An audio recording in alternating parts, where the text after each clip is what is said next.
Setting up Brevo is a simple process. Here's a concise guide. Sign up.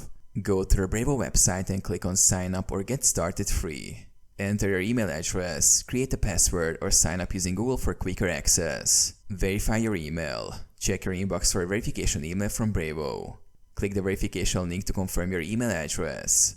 Complete your profile. Log into your Brevo account and provide additional business details such as your company name, website, and address. Set up sender information. Go to SMTP and API in the settings to configure your sending domain. Add and verify your sending domain to ensure emails are delivered reliably. Import contacts. Navigate to contacts and create or import your contact lists. Upload a CSV file or manually add contacts, ensuring they have opted in to receive emails. Create a campaign. Go to Campaigns and click Create a Campaign. Design your email using the drag and drop editor or choose a template.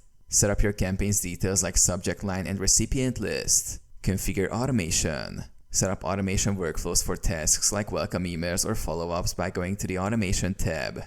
Review and send. Review your campaign or automation workflow, test if needed, and send or schedule it for later.